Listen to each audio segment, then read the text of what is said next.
Assalamualaikum warahmatullahi wabarakatuh. Selamat pagi, salam sejahtera untuk kita semua. Bagaimana kabarnya anak-anak hari ini? Mudah-mudahan sehat selalu. Nah, pada pagi hari ini kalian akan belajar lagi dengan Ibu Lilis, yaitu tema 9, subtema 1, pembelajaran 3. Nah, sebelum belajar, kalian siapkan dulu buku dan alat tulisnya. Tidak lupa kita berdoa bersama. Berdoa dimulai. Kita mulai belajarnya, yaitu pembelajaran 3 ya. Itu pembelajaran 3. Nah, di sini ada beberapa gambar. Perhatikan, ada gambar ke-1, kedua, ketiga, dan keempat. Kalian amati gambar ini. Kemudian nanti kalian sebutkan ya, sesuai dengan pertanyaannya. Nomor 1, sebutkan nama dan kegunaan benda-benda tersebut. Nah, nanti kalian jelaskan kegunaan dari alat-alat dari gambar tadi ya. Yang pertama tadi kita ketahui bahwa gambar ini adalah gambar untuk alat bajak tradisional, yaitu kegunaannya mengolah tanah pertanian atau sawah. Kemudian yang kedua yaitu, nah ini ya, ini adalah mesin bajak, yaitu alat bajak modern. Kegunaannya ini untuk mengolah tanah pertanian atau pesawahan. Ini sering kita jumpai di lahan pertanian ya, atau pesawahan. Kemudian yang nomor 3, ini adalah apa? Mesin ketik, yaitu kegunaannya untuk membuat catatan atau tulisan. Ini bisa kita jumpai ya di perkantoran ya. Ini adalah barang-barang pada zaman dahulu ya, bentuk ketikannya seperti ini. Kemudian ini adalah laptop ya, ini laptop. Kegunaannya untuk membuat catatan juga sama, atau tulisan. Ini bisa dijumpai di perkantoran atau di rumah ya. Sekarang setiap rumah sudah punya laptop ya. Kemudian gambar berikutnya ini adalah setrika arang atau setrika tradisional ya. Sedangkan ini kegunaannya untuk merapikan baju atau menghilangkan kerutan pada pakaian ya. Ini biasanya dijumpai di rumah-rumah. Sedangkan gambar yang ini adalah setrika listrik, yaitu setrika zaman sekarang atau modern. Kegunaannya sama, merapikan baju dan menghilangkan kerutan pada pakaian ya. Ini juga sama dijumpai di rumah. Kemudian gambar berikutnya, ini ada telepon, yaitu kegunaannya sebagai sarana komunikasi ya, bentuknya seperti ini ya. Ini yang tradisional, yang zaman dulu ya. Ini tempat dapat ditemui di perkantoran atau di rumah-rumah ya. Kemudian ini adalah gambar HP ya, atau handphone. Sama, kegunaannya sebagai sarana komunikasi dan bisa dijumpai ini. Sekarang setiap induk-induk pasti mempunyainya ya, untuk HP ini. Nah, itu gambar-gambar ya. Nah, di sini ada beberapa pertanyaan sesuai dengan gambar yang tadi ya. Ada gambar yang tradisional ataupun gambar yang modern ya. Nah, nomor 1 di sini ada sebutkan nama dan kegunaan benda-benda tersebut. Tadi sudah kita sebutkan ya, kegunaan dan nama bendanya. Kemudian jelaskan di mana kamu menjumpai benda-benda tersebut. Nah, tadi juga kita sudah menjelaskan benda-benda tersebut didapatkan di mana ya. Biasanya ini di rumah ya. Kemudian urutkanlah benda-benda tersebut dari yang paling sering ke yang paling jarang kamu lihat ya dan digunakan. Nah, ini nanti kamu urutkan ya. Yang kira-kira kamu sering kamu lihat, misalnya handphone kan sering kamu lihat ya. Kemudian setrika listrik, kemudian laptop dan mesin bajak ya. Ini yang sering kalian lihat. Kemudian tentukan benda-benda mana saja yang sampai sekarang ada di rumahmu dan masih digunakan ya. Contohnya benda yang ada di rumah kamu pasti udah tahu ya, yaitu handphone ya, kemudian setrika listrik dan laptop ya, dan sebagainya. Pilihlah satu benda dari benda-benda di atas yang paling kamu inginkan dan dijelaskan. Nah, ini nanti kamu ambil salah satu gambar yang tadi, kemudian kamu jelaskan menurut pengertian kamu ya, kamu jelaskan. Nah, anak-anak sekalian, seiring waktu dan manusia menemukan berbagai cara untuk mempermudah hidupnya, perkembangan teknologi merupakan salah satu upaya manusia menemukan cara yang paling mudah untuk memenuhi kebutuhan hidupnya. Perubahan zaman menyebabkan banyak cara dan peralatan lama yang telah ditinggalkan. Semua diganti dengan cara dan alat bantu yang baru, lebih canggih dan modern. Masyarakat saat ini disebut sebagai masyarakat modern, sebagai hasil modernisasi. Apakah modernisasi itu? Nah, ini kalian nanti akan tahu ya, apa itu modernisasi. Perhatikan di sini ada bacaan yang berjudul Modernisasi dalam Masyarakat Indonesia. Kita mungkin sudah sering mendengar kata modern untuk menjelaskan sesuatu yang bukan bersifat tradisi, tetapi bersifat masa kini. Modernisasi berarti proses menuju masa kini atau proses menuju masyarakat modern. Modernisasi dapat pula berarti perubahan dari masyarakat tradisional menuju masyarakat yang maju. Nah, itu yang disebut dengan modernisasi ya. Nah, modernisasi yang membentuk masyarakat modern tentu akan mengubah cara pikir dan cara hidup masyarakatnya. Para ahli menyebutkan beberapa ciri masyarakat modern. Masyarakat modern memiliki sikap hidup untuk menerima hal-hal yang baru dan terbuka untuk perubahan. Mereka memiliki keberanian untuk menyatakan pendapatnya tentang lingkungannya sendiri. Mereka juga sangat menghargai waktu dan lebih banyak berorientasi ke masa depan daripada masa lalu. Selain itu, masyarakat modern juga memandang perlu adanya perencanaan dan perhitungan yang matang. Rasa percaya diri yang tinggi, percaya ilmu pengetahuan dan teknologi, dan menghargai orang lain melalui prestasinya dalam masyarakat juga ciri masyarakat modern. Perubahan masyarakat menjadi masyarakat modern tidak terjadi begitu saja. Perubahan pada umumnya terjadi karena adanya peningkatan jenis kebutuhan manusia yang semakin beragam. Oleh karena itu, mereka memerlukan cara-cara baru untuk memenuhinya. Perkembangan ilmu pengetahuan dan teknologi juga menjadi pendorong kuat terjadinya perubahan masyarakat.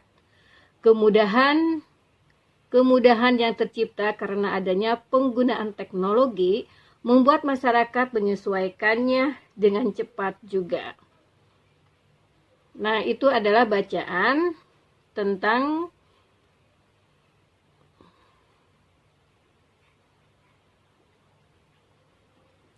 Nah, setelah kalian membaca, nanti kalian harus menentukan ciri-ciri masyarakat modern. Kemudian nanti kalian tulis ya di dalam, nah ini ya, dalam tabel ini ya, kalian tulis ciri-ciri masyarakat modern. Di sini ada bisa nanti kalian lakukan dengan wawancara ya, nanti di sini kalian bisa menggunakan yaitu dengan cara mewawancarai ya teman kamu. Nah, nanti kamu tulis nama narasumbernya siapa, kemudian nama pewawancaranya siapa, usia narasumbernya berapa, kemudian tempat wawancaranya di mana. Nah, kegiatannya ya, perhatikan di sini.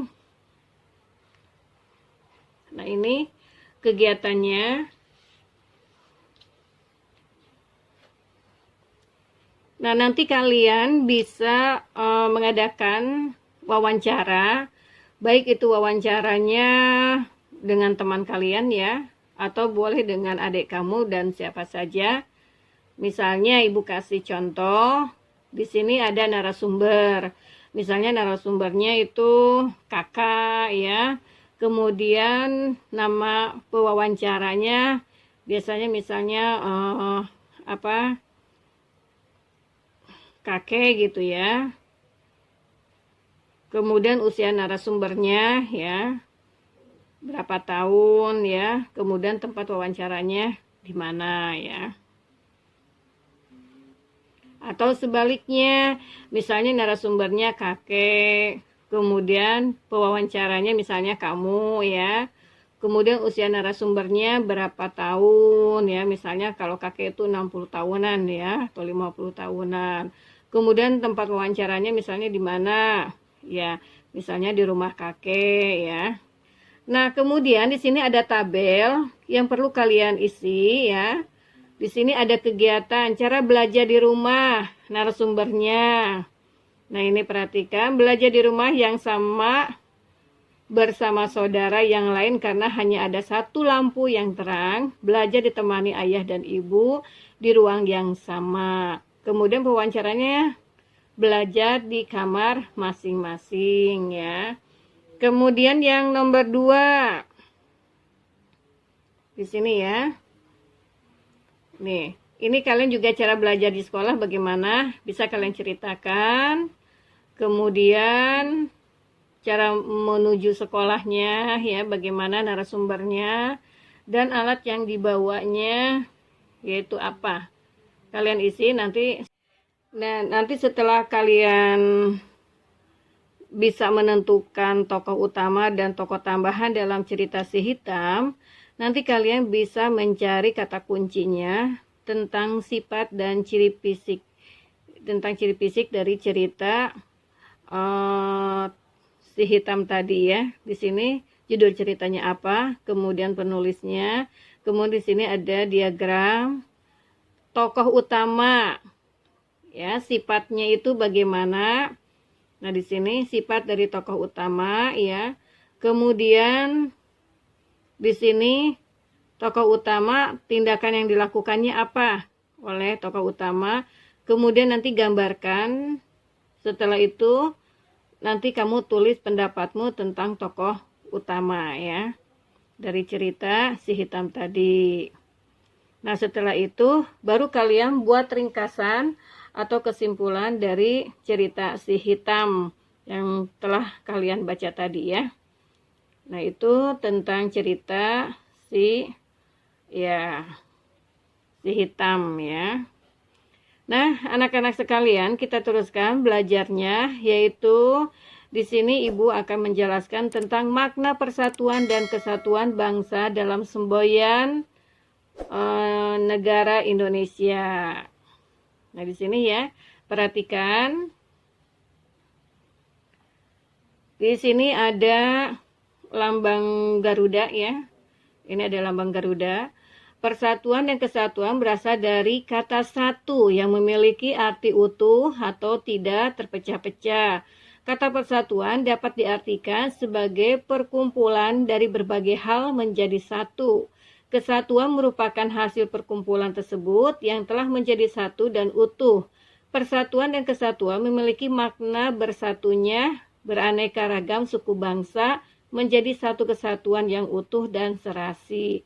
Persatuan dan kesatuan bangsa Indonesia Ini dapat diartikan sebagai persatuan bangsa atau negara yang menduduki wilayah Indonesia.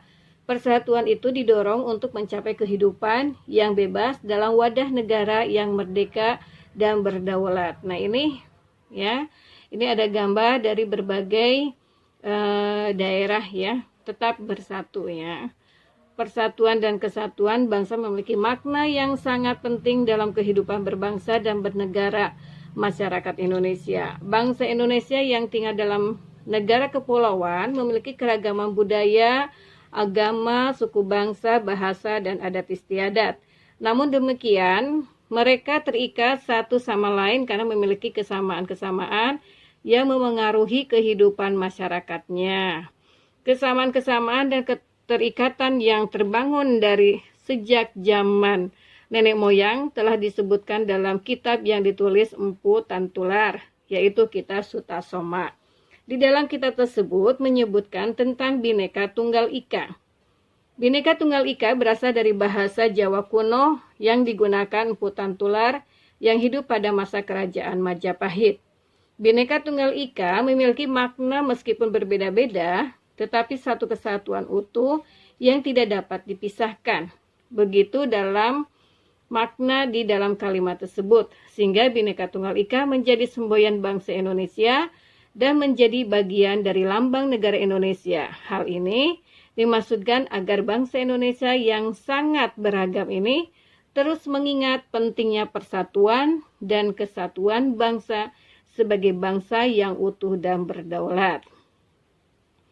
Nah, di dalam perkembangan masyarakat Indonesia terus berusaha mempertahankan persatuan dan kesatuan bangsa di tengah perubahan yang terjadi di seluruh dunia.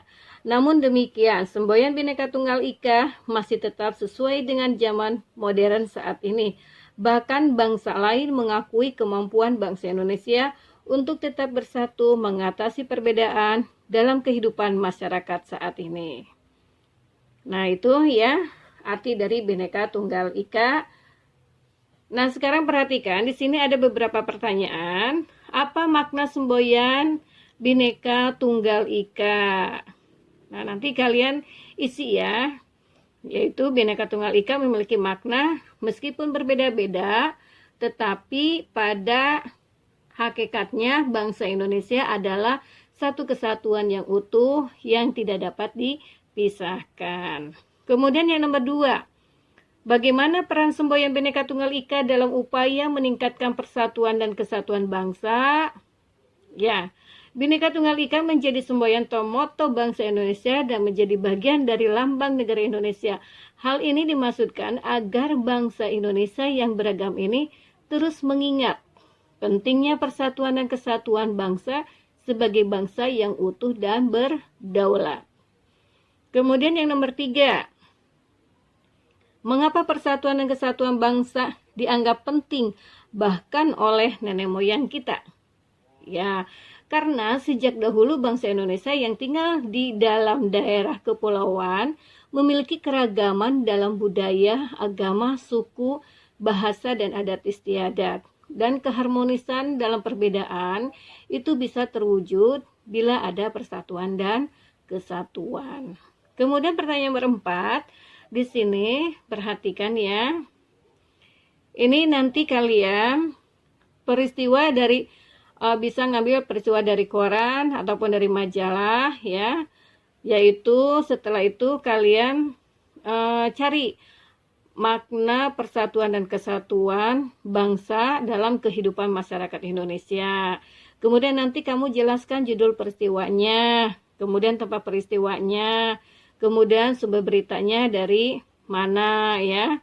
Kemudian kalau ada gambar, apa maknanya dalam persatuan dan kesatuan. Nah, nanti kalian bisa setelah kalian mendapatkan cerita ya dari koran, nanti kalian tuliskan seperti yang tadi petunjuknya ya. Kalau sudah selesai, bisa nanti kalian sampaikan kepada ibu dan bapak guru kalian ya. Nah, itu anak-anak sekalian ya untuk pelajaran ketiga ini. Jadi cerita fiksi yang berjudul Si Hitam, kalian baca, di situ ada kalian cari persatuan dan kesatuannya ya. Kemudian nanti kalian cari cerita yang ada di koran ataupun di majalah. Nanti kalian cari judulnya apa, tempat peristiwanya di mana, kemudian bagaimana persatuan dan kesatuannya yang ada dalam cerita tersebut. Untuk belajar hari ini Ibu cukupkan sampai di sini. Mudah-mudahan yang apa yang Ibu jelaskan kalian paham dan berguna untuk kalian semua. Kita jumpa lagi dengan pelajaran yang lain. Assalamualaikum warahmatullahi wabarakatuh.